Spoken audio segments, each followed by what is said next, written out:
King of pop Michael Jackson. তার নাচ আর গানে পৃথিবী বুঁদ হয়ে থাকলেও একটি কালো ছায়া তাকে আমৃত্যু তাড়া করে বেরিয়েছে। 2005 সালের 13 জুন, যেদিন সারা বিশ্বের নজর ছিল ক্যালিফোর্নিয়ার একটি আদালতের দিকে। কি ঘটেছিল সেদিন? কেন ভেঙে পড়েছিলেন এই মেগা স্টার? মামলার শুরুটা হয়েছিল 13 বছর বয়সী গ্যাভিন আরভিজোর অভিযোগ দিয়ে। অভিযোগটা ছিল ভয়াবহ, নেভারল্যান্ড র্যাঞ্চে শিশু যৌন নির্যাতন। শুধু তাই নয়, জ্যাকসনের বিরুদ্ধে মাদক সরবরাহ, শিশু অপহরণ এবং চাঁদাবাজির মতো মোট 10টি গুরুতর অভিযোগ আনা হয়েছিল। প্রসিকিউশন তাকে একজন যৌন শিকারী হিসেবে প্রমাণ করতে মরিয়া ছিল। অন্যদিকে জ্যাকসনের আইনজীবী থমাস মেসোরোর দাবি ছিল পুরোটাই অর্থের জন্য সাজানো নাটক। এই আইনি লড়াইয়ে সাক্ষী হিসেবে দাঁড়িয়েছিলেন হোম অ্যালোন খ্যাত অভিনেতা ম্যাকলে কুলকিন সহ অনেক তারকা।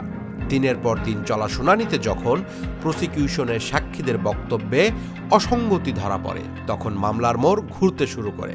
আসামি পক্ষ প্রমাণ করার চেষ্টা করে যে অভিযোগকারী পরিবারটি আসলে জ্যাকসনের কাছে মোটা অঙ্কের টাকা হাতিয়ে নিতে চেয়েছিল। প্রায় 30 ঘন্টার দীর্ঘ আলোচনা শেষে 8 জন নারী ও 4 জন পুরুষের জুরি বোর্ড চূড়ান্ত রায় দেয়। রায় আসে নট গিলটি বা নির্দোষ। আদালতে তখন এক অবিশ্বাস্য স্তব্ধতা। খালাস পাওয়ার পর আদালত কক্ষেই কান্নায় ভেঙে পড়েন মাইকেল জ্যাকসন। সেই মুহূর্তটি ছিল তার জীবনের সবচেয়ে বড় কষ্টের অবসান। কিন্তু তার সম্মানের উপর যে দাগ লেগেছিল তা কি মোছা সম্ভব ছিল? মৃত্যুর পরও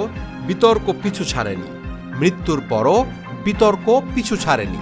ক্যাসিও ভাই বোনরা লিভিং নেভারল্যান্ড ডকুমেন্টারিতে নতুন করে অভিযোগ তুললেও আদালত তা খারিজ করে দেয়। আদালত জানায় পুরনো মীমাংসার কারণে নতুন মামলা সম্ভব নয়। আজও প্রশ্ন থেকে যায়, জ্যাকসন কি পরিস্থিতির শিকার ছিলেন, নাকি এর পিছনে লুকিয়ে ছিল অন্য কোনো সত্য? আপনার কি মনে হয়? কমেন্ট করে জানান।